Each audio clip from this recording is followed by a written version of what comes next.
తిరిగి BCN news కి స్వాగతం. సనాతన ధర్మ పరిరక్షణ కోసమే శ్రీ బలసులమ్మ అమ్మవారి జాతరను వైభవోపేతంగా నిర్వహిస్తున్నామని ప్రభుత్వ విప్ ఎమ్మెల్యే బొలిశెట్టి శ్రీనివాస్ పేర్కొన్నారు. పశ్చిమ గోదావరి జిల్లా తాడేపల్లిగూడెం గ్రామదేవత బలసులమ్మ అమ్మవారి జాతర మహోత్సవాన్ని ఆలయ అర్చకులు శాస్త్రోక్తంగా ప్రారంభించారు. ప్రారంభోత్సవంలో భాగంగా ఎమ్మెల్యే బొలిశెట్టి శ్రీనివాస్ సతీ సమేతంగా అమ్మవారికి పట్టు వస్త్రాలు సమర్పించి ప్రత్యేక పూజలు నిర్వహించారు.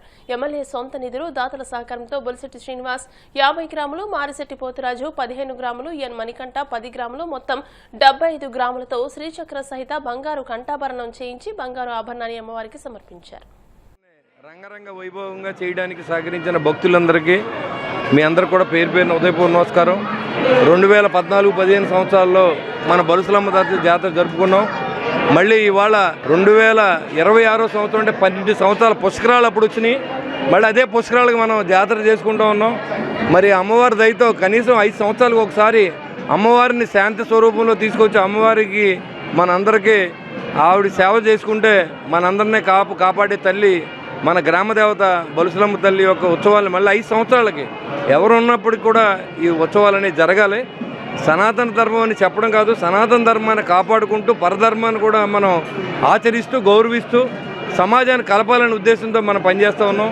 దాన్ని ఎవరు ఏమనుకున్నా ఇబ్బంది ఏం లేదు. ఎందుకంటే మన ఏదైతే హిందూ ధర్మాన్ని మనం నమ్మి మన జన్మనిచ్చిందో ఈ భారతదేశంలో మరి ఆ హిందూ ధర్మాన్ని నమ్మి మన నాయకులుగా కాదు RSS కానీ లేకపోతే బీజేపీ కానీ ఎవరైనా ఇవాళ ఈ ధర్మాన్ని అందరూ ఆచరించాలి. ఇవాళ మేము క్రైస్తవులు గౌరవిస్తూ ఉన్నాం, ముస్లింలు గౌరవిస్తూ ఉన్నాం. అలాగే మమ్మల్ని కూడా గౌరవించండి, మమ్మల్ని కూడా చులకనగా మాట్లాడకండి. నేను ఒక చోట సనాతన ధర్మం గురించి మాట్లాడితే కంఠం పీకి తీసేస్తానని మాట్లాడతాం. అది సభ్యత కాదు. ఎందుకంటే ఇలాంటివన్నీ జరుగుతున్నాయి కాబట్టి ఈ ప్రజలందరూ కూడా సుఖ సంతోషాలతో ఆయురారోగ్యాలతో ఉన్నారంటే ఈ అమ్మవారి దయ వల్ల కరోనా వచ్చినప్పుడు కూడా ప్రాణ నష్టం పెద్దగా లేకుండా ఆర్థిక ఇబ్బంది లేకుండా అందరినీ నడిపిందంటే ఆ తల్లి వల్లే మనం ఇవాళ బతికి బయటపడ్డాం. ఎన్నో చోట్ల అక్కడ కూడా చాలామంది మనోళ్ళు చనిపోయినప్పుడు కూడా తక్కువ మంది మరణాల పాలవుతూ అవడం అనేది కారణం ఏంటంటే మన వెనకాల ఒక శక్తి ఉంది. ఆ శక్తి మీరు ఏ దేవత అని అనుకోండి, ఏ దేవుడు అని అనుకోండి, మరి ఆ శక్తి వల్లే మనం ఉన్నాం. ఆ పవర్ని మీకు కనపడకపోవచ్చు, కానీ మనం నమ్మితే తప్పనిసరిగా అమ్మవారిని కానీ దేవుడిని కానీ పరీక్షించకండి. ఉన్నారని నమ్మండి, వాళ్ళ మీద భారం వేయండి, మీ పని మీరు చేయండి. నేను ఒక సామాన్యుడిని ఈ స్టేజ్లో ఉన్నానంటే కారణం ఆ శక్తి అని నేను నమ్ముతున్నాను. అదేవిధంగా అమ్మవారి జాతర జరిపించిన తర్వాత నా జీవితంలో తిరిగిలేని లేదు. ఎన్నో కష్టాలు పడినప్పుడు కూడా ఈరోజు మళ్ళీ మీ ముందు నిలబడి ఈ ఉత్సవం చేయించి శక్తి ఇచ్చిందంటే ఆవిడ అమ్మవారి దయ తప్ప నాదేమీ లేదు. ఎంతమంది దాతలు సహకరించారంటే ఫోన్ చేస్తే ఇదేంటండి మన ఇంట్లో జాతర ఇది, ఈ కార్యక్రమాన్ని చాలా బాగా చేద్దామని చెప్పి అందరూ కూడా సంతోషంగా ఎవరు ఇబ్బంది పడకుండా నవ్వుతా అందరూ ఈ జాతర కార్యక్రమాన్ని చాలామంది సహకరించారు. చాలామంది డబ్బు లేని వాళ్ళు కూడా ఉండొచ్చు, వారి శక్తిని అంతా దారిపోసి ఇక్కడ సేవ చేస్తూ ఉన్నారు. మరి ఆ భగవంతుడు సేవ చేయడం, ఆ మానవులకు సేవ చేయడం, మానవ సేవ మాధవ సేవ అనే విధంగా మనం మంచి ఇన్ఫర్మేషన్ ఇచ్చే విధంగా అన్ని కులాలని మతాలని కలిపే విధంగా ఏది ఒక కులానికి సంబంధించింది కాదు, భగవంతుడు అంటే అందరూ సమానం. అదేవిధంగా నేను ఇక్కడ చేయాలనే ఉద్దేశంతో నేను అందరినీ ముస్లింని క్రైస్తవుని కూడా ఆహ్వానిస్తున్నాను. ఈ జాతర అంటే ఊర్లో ఉన్న ప్రతి వ్యక్తిది, ఒక కులాంది కాదు. కాబట్టి అందరూ కూడా ఈ జాతర కార్యక్రమంలో పార్టిసిపేట్ చేయండి. మేము కూడా మీ క్రిస్మస్కి వస్తాం, మేము కూడా మీరు ఏదన్నా రంజాన్ జరుపుకుంటే మీ దగ్గరికి వస్తాం. అదేవిధంగా తెలంగాణ ముఖ్యమంత్రి రేవంత్ రెడ్డి అల్లు కుటుంబానికి చెందిన మల్టీప్లెక్స్ అల్లు సినిమాస్ ను ప్రారంభించారు. దీనిని కోకాపేటలో ముఖ్యమంత్రి ప్రారంభించారు. అక్కడ ఏర్పాటు చేసిన దివంగత నటుడు అల్లు రామలింగయ్య విగ్రహానికి ఆయన నివాళులర్పించారు. అనంతరం అల్లు అరవింద్, అల్లు అర్జున్ తదితరులతో కలిసి మల్టీప్లెక్స్ ను పరిశీలించారు. అనంతరం ముఖ్యమంత్రి మీడియాతో మాట్లాడుతూ తాను కృష్ణ అభిమానిని తెలియజేశారు. తెలుగు సినిమా పరిశ్రమ కోలీవుడ్ లేదా బాలీవుడ్ తో పోటీ పడకుండా హాలీవుడ్ తో పోటీ పడాలని అన్నారు. సినిమా పరిశ్రమ అభివృద్ధికి తెలంగాణ ప్రభుత్వం సహకరిస్తుందని హామీ ఇచ్చారు. అల్లు అర్జున్ హాలీవుడ్ లోనూ రాణించాలని ముఖ్యమంత్రి ఆకాంక్షించారు.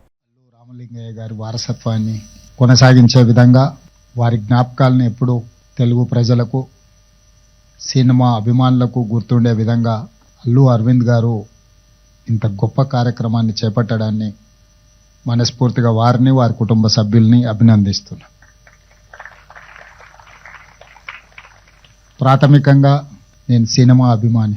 సినిమా పరిణామ క్రమం black and white, techno colours, Eastman colour, 70mm, Dolby, VFX ఇట్లా సాంకేతికంగా చాలా వేగంగా మన దేశము సినిమాలో అభివృద్ధిని సాధిస్తున్నది. యాదృచ్ఛికంగా ఈరోజు ఉదయమే నెట్ఫ్లిక్స్ GCC సెంటర్ని కూడా ఈరోజు నేను ప్రారంభించడం జరిగింది.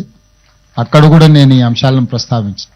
ఒక బాహుబలి, ఒక కల్కి, ఒక అరుంధతి, డిజిటల్లీ సౌండ్ అంటే ప్రేక్షకులను కట్టిపడేసే విధంగా సాంకేతిక నైపుణ్యంతో సినిమా తీసినా దాన్ని ప్రదర్శించడానికి థియేటర్లు లేకపోతే ఆ సాంకేతిక నైపుణ్యం అనేది మనకు నిరుపయోగం అవుతుంది. 3D మూవీస్ అన్నప్పుడు షార్క్ ఇట్లాంటి మూవీస్ వస్తే చాలా వింతగా ఆ కాలంలో చూసేవాళ్ళం. ఇంత పెద్ద థియేటర్ ఈ మధ్యకాలంలో నేను చూడలే. ఒకప్పుడు మా younger days, college days we used to go Devi, ఆ తర్వాత వచ్చిన మహేశ్వరి, పరమేశ్వరి ఇట్లాంటి థియేటర్లు పెద్ద స్క్రీన్లు చాలా మంది ఆడియన్స్తో చూడడానికి అవకాశం ఉంది. గోయింగ్ ఫార్వర్డ్ చిన్న థియేటర్లు, మల్టీప్లెక్స్ రావడము, 60 మంది, 100 మందితో, 200 మందితో సినిమా చూడడము, ఆ ఫీల్ అనేది మిస్ అయిపోయినాం. ఇప్పుడు మళ్ళీ ఈ డాల్బీ థియేటర్ ఐ థింక్ మరి 500 సిట్టింగ్ కెపాసిటీ, 700 సిట్టింగ్ కెపాసిటీ ఉండొచ్చు అనుకుంటున్నాను. ఇది ఇంతమందిలో కూర్చొని సినిమా చూస్తే ఆనందమే వేరు. ఎందుకంటే ఆడియన్స్ యొక్క రియాక్షన్ అనేది వీ కెన్ ఫీల్ డైరెక్ట్లీ. ఇట్లాంటి థియేటర్ టెక్నికలీ సౌండ్ ఇంత ఒక మంచి థియేటర్ని ఇక్కడ వీరు చేయడం, దీని వెనకాల చెన్నై నుంచి ఇండస్ట్రీ ఆంధ్రప్రదేశ్, హైదరాబాద్కి తరలించినప్పుడు ఆనాడు ఎన్టీ రామారావు గారు, నాగేశ్వరరావు గారు, రామనాయుడు గారు సినిమాలో అడ్వెంచర్స్ చేయాలి అని అంటే ఆ రోజుల్లో Padmalaya studios Natasekhara Krishna garu cinema adventures first colour movie తీయాలన్నా, 70mm మూవీ తీయాలన్నా రకరకాల experiments, adventures with lot of efforts ఆ రోజు కృష్ణ గారు చేసేవారు. కృష్ణ గారు ఒక సంవత్సరంలో 15-16 సినిమాలు హీరోగా నటించి రిలీజ్ అయిన రోజుల నుంచి ఇప్పుడు 5-6 సంవత్సరాలకు ఒక సినిమా తీసే పరిస్థితి వచ్చింది. ఎందుకంటే నేను కృష్ణ గారి అభిమానిని కాబట్టి అన్ని వివరాలు నాకు తెలుసు. సో సినిమా అనేది మధ్యతరగతి వాళ్ళ మీద అత్యంత ప్రభావితం చూపిస్తుంది, మన లైఫ్ని ఇన్స్పైర్ చేస్తుంది. మన లైఫ్లో కొన్ని డెసిషన్ తీసుకోవడానికి కూడా సినిమా ఇండస్ట్రీ, సినిమా కథనాలు, సినిమా ప్రభావితం చేస్తుంది. సినిమా అనేది ఒక కమర్షియల్ ఎలిమెంటే కాదు, సినిమా అనేది ఒక సోషల్ యాంగిల్లో అత్యంత ప్రభావితం చూపించగలిగిన ఇండస్ట్రీ. సినిమాను క్యాజువల్గా మనం తీసుకోవాల్సిన అవసరం లేదు. It is going to influence on our lives. Telangana రాష్ట్ర ప్రభుత్వం ఐటీ, ఫార్మాతో పాటు సినిమా ఇండస్ట్రీని కూడా ఒక గొప్ప పరిశ్రమగా తెలంగాణ రాష్ట్రాన్ని అభివృద్ధి చేసే దాంట్లో దీన్ని ఒక భాగస్వామ్యం చేయాలనేది మా ఆలోచన. This is just not a simple real estate project for us. ఇది మేము పర్సనల్గా చాలా ఇష్టపడి ఏదో సినిమాకి రిటర్న్ ఇవ్వాలి, సినిమా మాకు ఎంతో ఇచ్చింది, మేము ఏదో ఒకటి కొంతైనా సినిమాకి ఇవ్వాలి అని ఒక ప్యాషన్తో చేసిన ఒక ప్యాషన్ ప్రాజెక్ట్ ఇది.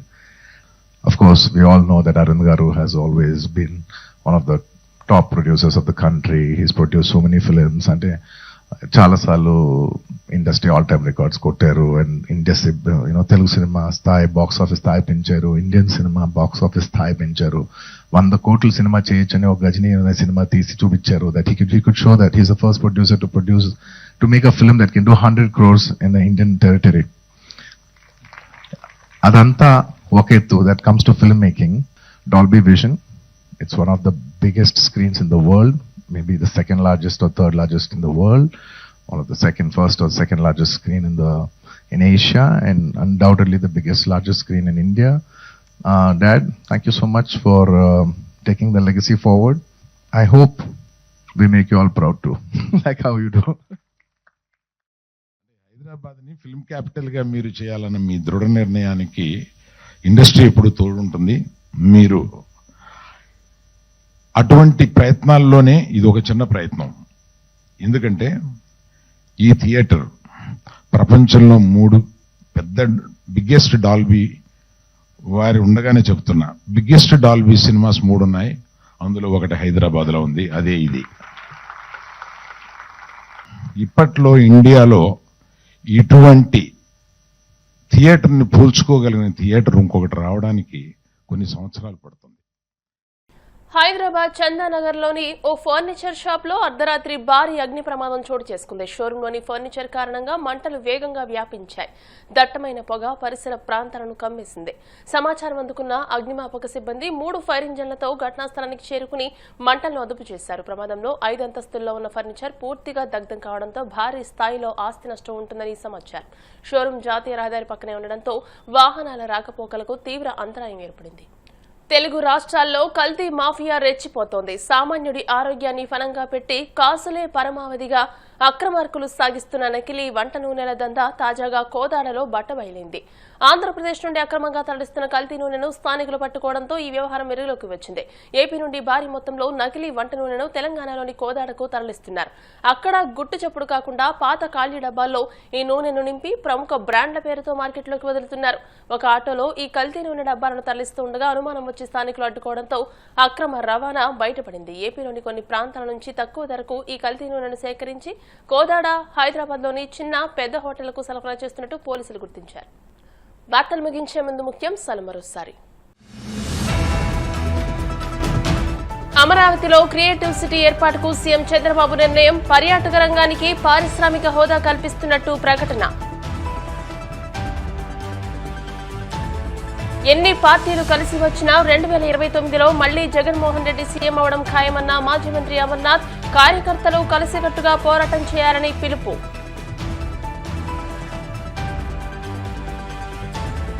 వాడపల్లి వెంకన్నాలయంలో ప్రత్యేక పూజలు, మంగళ వాయిద్యాల నడుమ శ్రీ స్వామి అమ్మవార్లకు మేలుకొల్పు సేవ, ఐశ్వర్యలక్ష్మి హోమం.